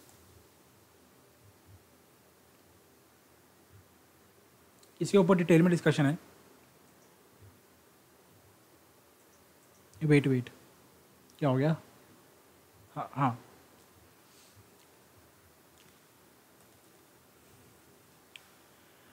Sir, जब मैं टेस्ट ऑफ कंट्रोल्स की टेस्टिंग करने जा रहा हूँ, जो मैं प्रोसीजर डिज़ाइन करूँगा, परफॉर्म करूँगा, तो मेरे को क्या क्या कंसीडर करना चाहिए, क्या क्या पॉइंट मेरे को मन में रखने चाहिए। फिर सबसे पहली बात तो how the controls were applied at relevant time during the period under audit, किस किस तरह वो कंट्रोल की एप्लीकेशन हुई है, किस किस तरह वो कंट्रोल अप्लाई किए गए। दूसरा पॉइंट कंसिस्टेंसी, पहले भी डिस्कस कर चुका हूँ सिमिलर पॉइंट कंसिस्टेंसी वाला, कि क्या वो जो कंट्रोल्स हैं तुम्हारे वो during the year, during the whole year consistency से अप्लाई किए गए, यूनिफॉर्मली अप्लाई किए गए। ऐसा ना हो कि यार हम ऑडिटर आए पड़े हैं तो हमारे केस में वो जानबूझ के 15 दिन 20 दिन कंट्रोल को अप्लाई करके दिखा रहे हैं, हमारे पीछे से वो करते ही नहीं है। कंसिस्टेंसी चेक करो कि ओवरऑल पूरा साल वो हमारे अप्लाई हुए नहीं हुए, by whom and by what means they were applied. कौन बंदा रिस्पॉन्सिबल था, किस बंदे ने ये अप्लाई किए और किस तरह अप्लाई किए। कंट्रोल का 360 डिग्री क्या है, किसने अप्लाई किए, कब अप्लाई किए, कैसे अप्लाई किए, क्या पूरा का पूरा साल अप्लाई किए या नहीं किए, कैसे, क्यों, कब, कहाँ, सब कुछ तुमने बेसिकली टेस्ट करना है इस टेस्ट ऑफ कंट्रोल्स में, राइट। उसके बाद क्या दूसरा पॉइंट क्या है अपन का, determine whether the controls to be tested upon depend upon other controls and if so whether it is necessary to obtain audit evidence supporting the effective operation of this controls. भाई इसकी best example क्या होगी sir, इस word पे ध्यान दो, indirect controls, याद है। अच्छा एक और वर्ड पे ध्यान दो, डिपेंड। सर डिपेंड से हमें कुछ याद आ रहा है, क्या याद आ रहा है, आईटी डिपेंडेंट कंट्रोल्स। याद है मैंने एग्जांपल ली थी कि सेल्स की एक रिपोर्ट निकलती है और तुम्हारे एक मैनेजर है जो उस सेल्स की रिपोर्ट को एनालाइज करके तुम्हें आगे फर्दर डिसीजन लेता है। ये वो चीज़ कह रहा है कि भाई ऐसे कंट्रोल्स को भी चेक कर लेना, whether the controls are dependent, कि जो तुम्हें कंट्रोल चेक कर रहे हो क्या वो डिपेंडेंट है किसी और कंट्रोल के ऊपर, और जो जिसके ऊपर डिपेंडेंट है वो कंट्रोल उसकी ऑपरेटिंग इफेक्टिवनेस को भी चेक कर लेना ध्यान से, बिकॉज ऑब्वियसली बात है भाई जिसके ऊपर वो डिपेंडेंट है अगर वो ढंग से काम करेगा तभी तो तुम्हारे वाला कंट्रोल ढंग से काम करेगा। आई हो तुम्हें समझ आ गया होगा ये वाला पॉइंट। उसके बाद जनरल बातें लिखी हुई हैं भाई, क्या inquiry alone is not sufficient to test operating effectiveness. जाहिर सी बात है भाई तुमने इंक्वायरी की है कि नहीं, तुमने बेसिकली जो फिक्स एसेट्स के मैनेजर हैं, ठीक है, उनसे तुमने वो कर ली, इंक्वायरी कर ली कि यार क्या प्रोसीजर आपका, अगर आपको नया फिक्स एसेट परचेज करना है हमारी कंपनी ने तो क्या सीन रहता है, डेप्रिसिएशन का क्या सीन रहता है, ठीक है ना, मेंटेनेंस वर्क का क्या रहता है, सब कुछ उन्होंने इंक्वायरी कर लिया। क्या मेरी इंक्वायरी सफिशिएंट है? Answer is no. Answer is no sir. मैं ऊपर डिस्कस करके आ रहा हूँ कि बातों ही बातों में भाई ऐसी नहीं बात चलती, आप खुद डॉक्यूमेंट करो उसे कि क्या इंक्वायरी हुई, आपने क्या खुद ऑपरेटिंग इफेक्टिवनेस चेक की कंट्रोल्स की, क्या आपने रीपरफॉर्मेंस करके देखी कंट्रोल की कि इस तरह काम कर रहा है नहीं कर रहा, ठीक है ना। ये सब आपको करना पड़ेगा, inquiry alone is not sufficient, आपको इंस्पेक्शन रीपरफॉर्मेंस ये सब भी करना पड़ेगा ताकि आप अपने बेसिकली अपनी जो आपकी कंक्लूजन निकल के आ रहा है, जो आपका कंक्लूजन है, आप उसको और कोऑपरेट कर सको, सपोर्टिव कर सको, परसुएसिव एविडेंस ऑब्टेन कर सको आप। उसके लिए आपको इंक्वायरी के साथ साथ भाई इंस्पेक्शन, ऑब्जर्वेशन, रीपरफॉर्मेंस ये सब भी करने पड़ेंगे। वही बात यहाँ पे आगे दोबारा, more persuasive audit evidence is needed regarding the effectiveness, it may be audit increase extent of design, extent of testing the control as well degree of reliance of controls. बिल्कुल सही बात है भाई कि जितनी हमारी डिग्री ऑफ रिलायंस होगी, अगर मेरे को लग रहा है कि जो ये मेरा कंट्रोल है उसके ऊपर मैं रिलायंस कर पा रहा हूँ, बिल्कुल सही काम कर रहा है, ठीक है ना, ऑब्वियसली बात है यार मेरे को उतने ही कम परसुएसिव ऑडिट एविडेंस की जरूरत होगी। ऑलरेडी मैं डिस्कस कर चुका हूँ पॉइंट ऊपर, ये वाला देखो अभी डिस्कस करके आए थे अपन, जो यहाँ डिस्कस किया था, सिमिलर नेचर का पॉइंट है। ऊपर रिस्क असेसमेंट के एंगल से लिखा हुआ था, यहाँ पे कंट्रोल के एंगल से लिखा हुआ है। आई होप गाइस तुम्हें यहाँ तक समझ आया होगा। Matters the auditor may consider in determining the extent of test of controls include the following. Sir क्या क्या मैटर एक ऑडिटर को कंसिडर करने चाहिए जब वो टेस्ट ऑफ कंट्रोल्स कर रहा है? आइए देखते हैं वन बाय वन। फ्रीक्वेंसी माने तो कब कब परफॉर्म हो रहा है, लाइक वो कंट्रोल वीकली परफॉर्म हो रहा है। देखो frequency of performance, weekly perform हो रहा है, मंथली हो रहा है, क्वार्टरली हो रहा है, या एनुअली हो रहा है, बाई वीकली हो रहा है, कैसे हो रहा है? फ्रीक्वेंसी ऑफ परफॉर्मेंस, कितनी बार वो फ्रीक्वेंटली परफॉर्म होता है, वो चीज़ चेक करोगे। भाई जाहिर सी बात है, अगर कोई कंट्रोल बहुत ज़्यादा फ्रीक्वेंटली परफॉर्म हो रहा है तो तुम्हारा जो डिग्री ऑफ रिलायंस होगा वो ज़्यादा होगा। क्यों? तुम्हें पता है कि भाई एक कंट्रोल ने हर महीने इन्होंने परफॉर्म करना ही करना है, हर मंथ एक कंट्रोल परफॉर्म हो गई होगा, तो गलती के चांसेस कम होंगे, तो गलती के चांसेस बहुत कम होंगे, ठीक है ना। बट अगर एक वो कंट्रोल है भाई जो एनुअली परफॉर्म होता है, साल के एंड में परफॉर्म होता है, तो उसमें गलती के चांसेस होने के ज़्यादा है, राइट। नेक्स्ट पॉइंट क्या है? The length of time in the audit period that auditor is lying on the operating patterns of controls. भाई सर आप जो आपका ऑडिट पीरियड है, ऑडिटर उस पीरियड में कितना टाइम रिलाई कर रहा है कंट्रोल के ऊपर कि यार वो कंट्रोल हमारा ढंग से काम कर रहा है, operating effectiveness. Third point, expected deviation from control,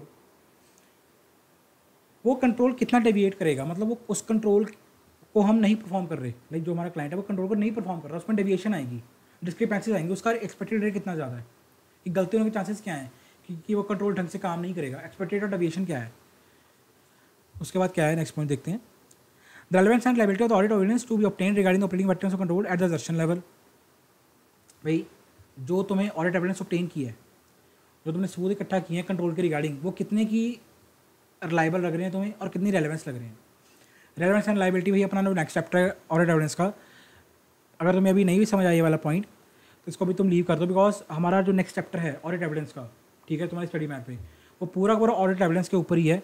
और रेलेवेंस क्या है, लायबिलिटी क्या है, सफिशिएंट एप्रोप्रिएट ऑडिट एविडेंस का मतलब क्या है, सब कुछ वही कुछ चलेगा उस चैप्टर में, और कुछ नहीं चलेगा भाई, सबको डिस्कस करना उस चैप्टर में, राइट। और उसके बाद जो नेक्स्ट पॉइंट है तुम्हारा लास्ट पॉइंट है भाई, वो क्या कह रहा है,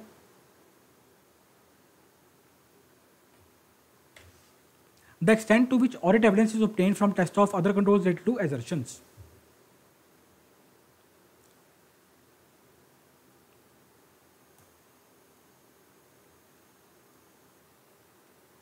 यार चल क्यों नहीं रहा यार,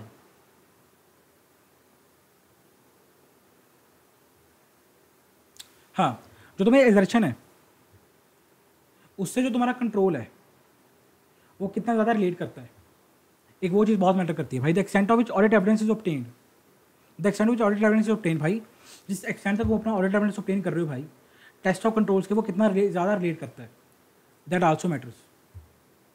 आई होप तुमको ये सारे के सारे पॉइंट्स क्लियर होंगे।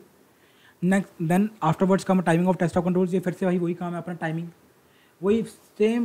मेरे को खुद नहीं पता कि क्यों बार बार लिखा हुआ है तुम्हारी स्टडी मैट में, देखो तो मैं खुद पढ़ा देता हूँ, यकीन हो जाएगा। The auditor shall test controls at particular time और throughout the period for which auditor इनर्स to lie on those controls. देखो वही चीज़ आ गई कि भाई लेंथ ऑफ टाइम कि auditor is lying on the control, वही चीज़ आ गई दोबारा, ठीक है ना, कि तुम through out the period rely कर रहे हो या किस पर्टिकुलर टाइम के ऊपर रिलाई कर रहे हो, ठीक है ना। लेट्स सपोज तुम्हारे एग्जाम्पल दी हुई है इन्वेंट्री की, स्टॉक की, ठीक है। एक तो है कि जो स्टॉक काउंट हो रहा है तुम्हारे, क्लोजिंग स्टॉक का काउंट हो रहा है वो ईयर एंड पे हो रहा है, एनुअली हो रहा है, कि भाई 31 मार्च को ही हम स्टॉक को काउंट करेंगे और देखेंगे जो हमारा बुक्स में स्टॉक आ रहा है कि एक्चुअली उतना ही स्टॉक है, ठीक है। एक होता है भाई लाइक मंथली इन्वेंट्री काउंट होता है, ये क्वार्टरली इन्वेंट्री काउंट होता है, that is control operated effectively relevant time during the period are appropriate. कि सर ऐसा नहीं है कि हम एनुअली अकेला स्टॉक को वेरीफाई करते हैं, हमारा जो कंट्रोल है वो क्वार्टरली है या मंथली है, हमारा मंथ बाद स्टॉक को वेरीफाई करते हैं कि भाई जितना हमारा बुक्स में स्टॉक आ रहा है क्या उतना स्टॉक हमारा एक्चुअल में भी है या नहीं है। टाइमिंग आ गई टेस्ट ऑफ कंट्रोल्स की। Using audit evidence obtained in previous audits, sir आपने इसी क्लाइंट का पिछले साल भी ऑडिट किया था, आपका जो ये क्लाइंट है जिसका आप ऑडिट कर रहे हो भी, आपने इसी क्लाइंट का भाई पिछले साल भी ऑडिट किया था, प्रीवियस ऑडिट, उसमें क्या क्या कंक्लूजन निकल के आए थे भैया, उसमें क्या क्या फाइंडिंग निकल के आई थी, उसमें क्या क्या कंक्लूजन निकल के आया था, उसको एक मद्देनजर रख लेना। ऑब्वियसली बात है, बिल्कुल रखोगे। अगर तुम, जाहिर सी बात है ना, तुम्हें लास्ट ईयर ये गलतियाँ मिली इस लाइन के अंदर, ठीक है ना, तो तुम ज़्यादा चौकन्ने हो जाओगे उस गलतियों के रिगार्डिंग कि भाई लास्ट ईयर यही गलतियाँ मिली थी, इस बार चेक करेंगे कि क्या वो गलतियाँ दोबारा तो नहीं मिल रही हमें, ठीक है। वो क्या क्या पॉइंट्स हैं ये देखते हैं, ये सारे पॉइंट्स हैं, एक सेकेंड हाईलाइटर ऑन कर लूँ। Yup, the effectiveness of other elements of a done control including the control environment, the entities monitoring of control and the entities assessment process। भाई जो इंटरनल कंट्रोल की तुम्हारा इन्वायरमेंट है, control environment है तुम्हारा, ठीक है ना, पूरा पूरा कंट्रोल इन्वायरमेंट की बात कर रहे हैं यहाँ पे, वो कितना इफेक्टिव काम कर रहा है, the effectiveness of other elements of internal control, जो तुम्हारा पूरा कंपोनेंट्स हमने पढ़े थे इंटरनल कंट्रोल के, वो कितने इफेक्टिवली काम कर रहे हैं, और एंटिटी का रिस्क सच में प्रोसेस क्या है, उसके ऊपर थोड़ा गौर तुम फरमाना, क्योंकि जितना अच्छा एंटिटी का रिस्क असेसमेंट का पूरा पूरा सिस्टम होगा, प्रोसेस होगा, उतना ही भाई चांसेस है कि जो गलतियां हैं, जो रिस्क ऑफ में स्टेटमेंट को कम मिलेंगे तुम्हें। Second point, the risk rising from the characteristics of control including weather it is manual automated, चाहे हो ऑटोमेटेड चाहे हो मैनुअल, दोनों के जो मैं डिफरेंस मैंने अच्छी तरह समझाया हुआ है कि मैनुअल कंट्रोल ये होता है, ऑटोमेटिक कंट्रोल ये होता है, क्या क्या रिस्क है, कौन कौन से रिस्क राइज हो रहे हैं, उनको ध्यान में रखोगे। चैनल आईटी कंट्रोल की इफेक्टिवनेस क्या है भाई, वो चेक कर लेना। उसके बाद effectiveness of the control and its application by the entity, including the nature and extent of deviations in application of control, notably previous audits and whether there have been personal changes. Okay ठीक है, ये क्या कह रहा है, एक तो भाई पिछले साल उस कंट्रोल में क्या क्या तुम्हें डेफिशिएंसी मिली थी, डेविएशन नोटेड प्रीवियस ऑडिट्स उस कंट्रोल के, और अगर कोई बंदा उसको मैंने वो एग्जांपल लो अपनी, सेल्स की रिपोर्ट निकली और उसके बाद एक मैनेजर तुमने रखा हुआ है जो एनालाइज करेगा, मैनेजर क्या है तुम्हारा कंट्रोल है, हुआ क्या, ये मैनेजर तुम्हारा चेंज हो गया, ये मैनेजर रिजाइन कर गया और एक नया मैनेजर आ गया, ये देखो personal changes that significantly affect the application of control, personal तुम्हारा स्टाफ हो गया, पर्सनल तुम्हारा स्टाफ है, ये मैनेजर छोड़ के चला गया साहब, एक नया मैनेजर आ गया, अब एक नया बंदा, ऑलरेडी ये मैनेजर तुम्हारा 4-5 साल से जब काम कर रहा था और एक नया बंदा तुम्हारा हैंड ओवर करेगा, टेक ओवर करेगा इसका काम आगे, तो डेफिनेटली जो it will affect significantly affect the application of control, because वो बंदा अपने हिसाब से एनालाइज करता था, ये बंदा अपने हिसाब से करेगा, and so on.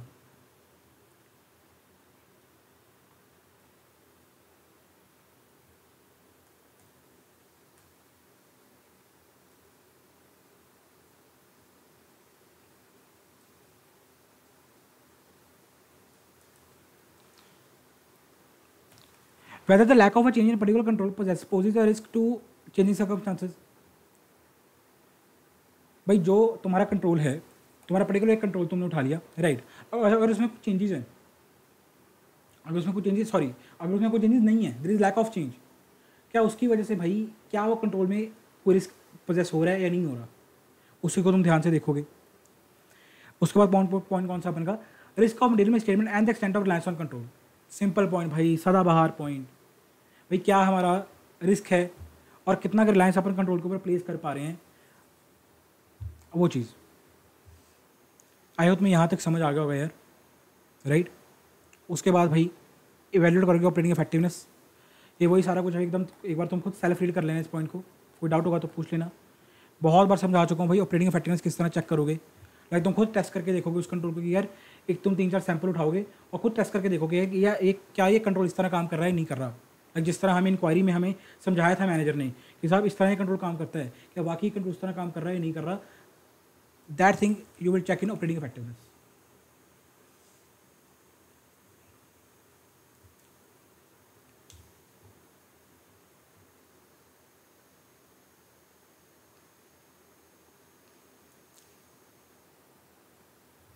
Specific inquiries by the auditor when deviations from controls are detected.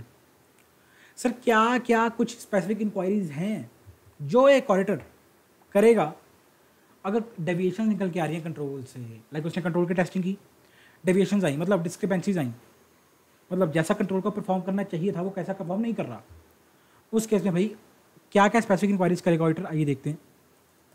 Rest of controls that have been perform provide an appropriate basis for analysis of controls, additional test of control necessary or potential risk of determined statement need to address doing substantive procedures।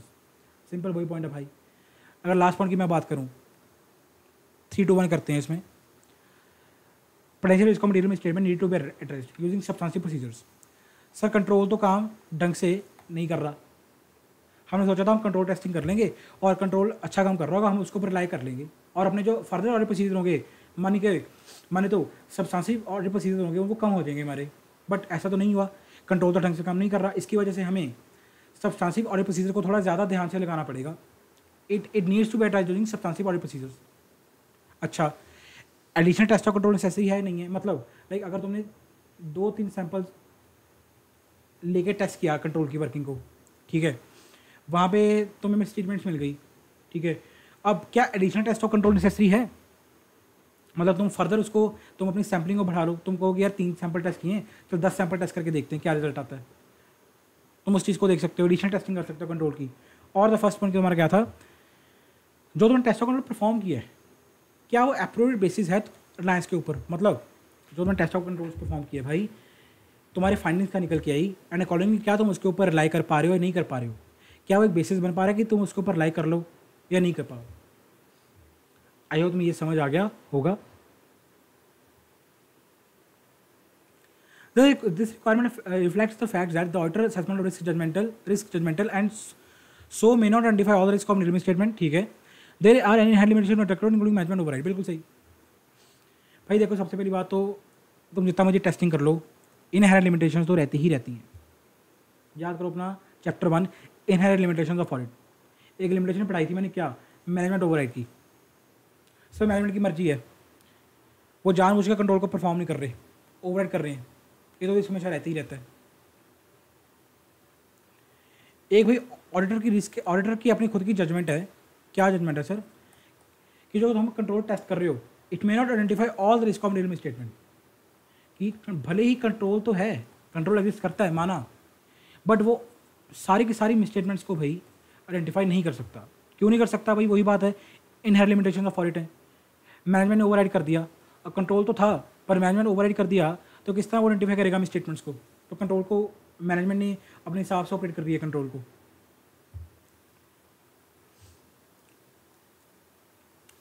Test of details. Sir test of details में 2 points आते हैं। क्या क्या points आते हैं भाई, बहुत easy है, बहुत ईजी है, कुछ नहीं है। ये देखो, टेस्ट ऑफ बैलेंसेस आएगा, एक आता है sir test of transactions. Test of transaction माने तो सेल, परचेज, एक्सपेंस, जितनी भी ट्रांजैक्शंस हो रही हैं उनको टेस्ट करोगे। टेस्ट ऑफ डिटेल्स, अगर मैं नीचे चार्ट में जाऊं तुम्हारे, ये फर्दर 2 पार्ट्स में डिवाइड होता है, टेस्ट ऑफ ट्रांजैक्शंस, एक बैलेंसेस। टेस्ट ऑफ ट्रांजैक्शंस का मतलब क्या होता है सर, वाउचिंग का मतलब क्या है, तुम परचेज को टेस्ट कर रहे हो, परचेज अकाउंट को तुम टेस्ट कर रहे हो, ठीक है। तुम्हारे सामने क्लाइंट ने परचेज का रजिस्टर ला के रख दिया जिसमें हार्ड कॉपी इनवॉइसेस हैं, और सामने तुम्हारे लैपटॉप के ऊपर भी परचेज की रिपोर्ट है। तो वाउचिंग करके देख रहे हो कि भाई जो लाइक सपोज हमारे पास ये सेल्स का इनवॉइस आ रहा है सिस्टम में रिकॉर्डेड 2 लाख रुपए का, ठीक है, ये उसका इनवॉइस नंबर है, ये उसकी डेट है, ये उसका टाइमिंग ऑफ जनरेशन है, ये उसका ई बिल नंबर है, ये उसका भाई अपना ई इनवॉइस नंबर है, ये उसका पीओ है। तो हम बेसिकली डॉक्यूमेंट्स को इंस्पेक्ट कर रहे हो। ये देखो, purchase invoice, goods received note, inward gate entry register number, कि कब वो माल आया, कब गेट पे एंट्री हुई, एंड सो ऑन। बेसिकली तुम लोग ऑथेंटिसिटी ऑफ ट्रांजैक्शन चेक कर रहे हो डॉक्यूमेंट्स के बेसिस पे, कि कागजी कार्रवाई कितनी स्ट्रॉन्ग की है हमारे क्लाइंट ने परचेज की, उसको अपन बोलते हैं वाउचिंग। बिल्स को चेक करना, जब तुम ऑडिट पे जाओगे ना, जब फर्स्ट ईयर आर्टिकल को सबसे पहले काम यही मिलता है वाउचिंग करने का। फर्स्ट ईयर आर्टिकल का काम ही यही होता है, वाउचिंग करोगे तुम लोग, सबसे पहला तुम्हारा काम ही होगा वाउचिंग करना ऑडिट पे जब तुम जाओगे। याद रखना मेरी बात, ये वाला पॉइंट तुम्हें बहुत याद आएगा। तुम्हें दे देंगे कि यार ये परचेज की बिल्स हैं, ये सेल की बिल हैं, एक्सपेंसेस की बिल्स हैं, इनकी वाउचिंग कर। मतलब जो सिस्टम में एंट्री आ रही है, अगर सिस्टम में 2 लाख की अमाउंट आ रही है, तो क्या 2 लाख की अमाउंट का बिल है, इसके इनवॉइसेस हैं, इसके डॉक्यूमेंट्स हैं, उनको ध्यान से वेरीफाई कर, उसको वाउचिंग बोलते हैं। उसके बाद आएगा test of balances. Sir balances माने तो लाइबिलिटीज एंड एसेट्स, उनकी वेरिफिकेशन करोगे तुम लोग। स्टॉक को वेरीफाई करने चले गए, ठीक है, तुमने स्टॉक वेरीफाई करना स्टार्ट कर दिया कि भाई जितना हमारी बुक्स में स्टॉक आ रहा है उतना एक्चुअल स्टॉक हमारे पास है नहीं है।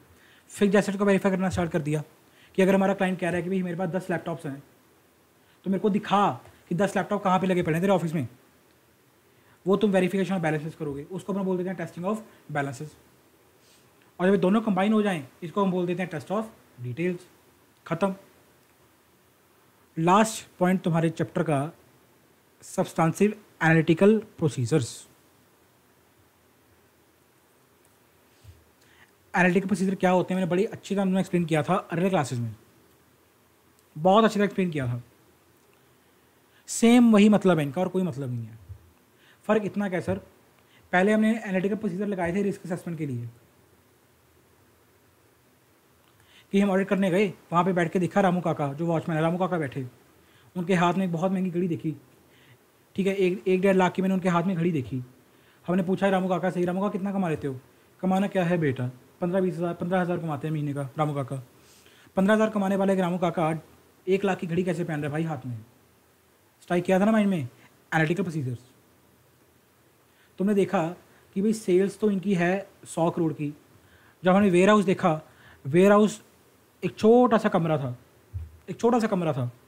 तो हमने पूछा क्लाइंट से कि आपके कोई और गोडाउन भी है, क्या आपके कोई और वेयर हाउस भी हैं? तो कहता नहीं साहब, यही हमारा वेयर हाउस है, यही हमारा वेयर हाउस है, यहीं पे हम सारा सामान रखते हैं। मन में स्ट्राइक किया कि यार 100 सेल्स तो 100 करोड़ की कर रहे हैं, वेयर हाउस इतना छोटा सा इनका, क्या चक्कर है भाई? कुछ तो गड़बड़ हो सकती है दया, कुछ तो गड़बड़ हो सकती है। समझ आया? एक मैंने और एग्जांपल तुम्हें दी थी, अगर तुम्हें याद हो किसी बच्चे को, कि हाँ, जब तुमने उनकी फैक्ट्री विजिट की तो फैक्ट्री में तुमने ऑब्जर्व किया कि यार हद मैक्स टू मैक्स भाई 50-60 एम्प्लॉइज़ हैं, मैक्स टू मैक्स 50-60 एम्प्लॉइज़ हैं, इससे ज़्यादा एम्प्लॉइज़ नहीं होंगे। ठीक है सर, सीए करने हैं सर, माइंड हमारा प्रॉपर एक एनालिटिकल माइंड है, हमें अच्छा अंदाज़ा लग जाता है कि यार 50-60 बंदे काम कर रहे हैं, इससे ज़्यादा इनकी एम्प्लॉय नहीं है फैक्ट्री में। बट जब हम इनकी पेरोल रिपोर्ट देखने लगे तो वहाँ पे 300 एम्प्लॉय लिखा हुआ है, 300 एम्प्लॉयज़ की सैलरी बुक की हुई है भाई। How is that possible? So ये क्या थे? एनालिटिकल प्रोसीजर थे। तब तुमने लगाए थे रिस्क असेसमेंट के एंगल से कि यार ऐसा हो रहा है कि रिस्क हो सकता है, there are chances risk of real statement हो। भाई आप तुम लगा रहे हो सब्सटेंशिएट करने के लिए, सबूत इकट्ठा करने के लिए, उसको प्रूव करने के लिए, अपनी अंडरस्टैंडिंग को एविडेंस इकट्ठे करने के लिए। और जब तुम एनालिटिकल प्रोसीजर्स को एविडेंस इकट्ठा करने के लिए लगाते हो, सब्सटेंशिएट करने के लिए लगाते हो अपनी फाइंडिंग्स को, उसको हम बोल देते हैं सब्सटेंटिव एनालिटिकल प्रोसीजर्स। और कुछ नहीं है भाई इनमें। एक बार तुम गो थ्रू करोगे तो तुम्हें समझ आएगा, कुछ भी नहीं है, सेम है। देखो वही डेफिनेशन लिखी हुई है। The term analytical procedure means, वही मीनिंग है जो हम डिस्कस करके आ रहे हैं। ये रेंट वाली एग्जांपल है, बड़ी बेसिक एग्जांपल है रेंट वाली, तुम्हें समझ आ जाएगी। लास्ट तुम्हारी टॉपिक क्या है चैप्टर का? Nature and extent of substantive procedures. सारा चैप्टर पढ़ा के यहाँ पे एंड में एक टॉपिक दिया नेचर एंड एक्सटेंट का। भाई नेचर एक्सटेंट का मतलब क्या है? एक्सटेंट का मतलब क्या हो गया? डेप्थ। हम कहते हैं ना इतनी एक्सटेंट से हम इस चीज़ को करेंगे, एक्सटेंसिवली इस चीज़ को कर रहे हैं, मतलब कितनी डेप्थ में तुम चेकिंग कर रहे हो, दैट इज एक्सटेंट। नेचर क्या हो गई? कौन कौन से प्रोसीजर लगाओगे? सर ये किसके ऊपर डिपेंड करता है? ऑब्वियसली बात है भाई, जो हमारे रिस्क असेसमेंट के रिजल्ट निकल के आ रहे हैं, जो हमारे टेस्ट कंट्रोल के रिजल्ट निकल के आ रहे हैं, अगर हमारे रिस्क असेसमेंट के जो रिजल्ट हैं, हमारे रैप के जो रिजल्ट निकल के आ रहे हैं, वो भाई नेगेटिव है, बहुत गलतियाँ मिल रही हैं हमारे रिस्क असेसमेंट में, लग रहा है कि रिस्क ज़्यादा होगा। ऑब्वियसली बात है, जो हम सब्सटेंसिव प्रोसीजर लगाएंगे वो ज़्यादा एक्सटेंसिवली लगाएंगे, उनकी नेचर एक्सटेंट ज़्यादा होगा। ऑन द अदर हैंड अगर ऑपोजिट हो, लाइक सब जो रिजल्ट है पॉजिटिव हैं, कंट्रोल भी ढंग से काम कर रहे हैं, नहीं कंट्रोल भी ढंग से काम कर रहे हैं, तो ऑब्वियसली हम लोग अपना जो अपने सब्सटेंसिव प्रोसीजर हैं वो कम लगाएंगे। वो यहाँ पे लिखा हुआ है तुम्हारा, देखो ये देखो वही लिखा हुआ है जो पढ़ाया, वही लिखा हुआ है। The extent of substantive procedure may need to be increase when the results from the test of controls are unsatisfactory. वही बात आ गई कि तुमने टेस्ट ऑफ कंट्रोल्स किया, जो रिजल्ट निकल के आया वो अनसेटिस्फैक्टरी थे। अनसेटिस्फैक्टरी माने तो नेगेटिव रिजल्ट थे, कंट्रोल ढंग से काम नहीं कर रहे। ड्यू टू दैट तुम्हें अपने सब्सटेंसिव प्रोसीजर क्या करने पड़ेंगे? They need to be increased. I hope तुम्हें यहाँ तक समझ आ गया होगा। ये टेबल तुम्हें मैंने समझाई दिया। लो जी, आपका चैप्टर होता है यहाँ पे खत्म। जो क्वेश्चंस हैं वो मैं नेक्स्ट क्लास में डिस्कस कर दूंगा इस चैप्टर के। आई होप तुम्हें ये चैप्टर समझ आया होगा। बहुत एक लेंथी चैप्टर है, आई थिंक 10th पार्ट है आज इस क्लास का, तुम्हें समझ आएगा। रिवाइज कर लेना गाइस, जितना करवा दूँगा रिवाइज कर लेना यार। मिलते हैं गाइस नेक्स्ट क्लास में, तब तक ले गाइस लाइक कर देना, कमेंट कर देना, शेयर कर देना उन सभी के साथ जिनका भी अटेम्प्ट आ रहा है यार, ताकि रीच ज़्यादा बढ़े यार, और max to max students, maximum students इन वीडियोज़ का अपना फ़ायदा उठा सकें, इन वीडियोज़ को देख के अपनी प्रिपरेशन इफेक्टिवली कर सकें। राइट, मिलता है नेक्स्ट वीडियो में, जहाँ मैं शुरू करवाऊंगा आपको शुरू तो नेक्स्ट वीडियो में करवाएंगे नेक्स्ट वीडियो में इनके क्वेश्चंस करवाऊंगा चैप्टर के, उसके बाद अपन करेंगे अपना नेक्स्ट चैप्टर। तब तक के लिए भाई #learn with CABU, #study with logic। Bye bye.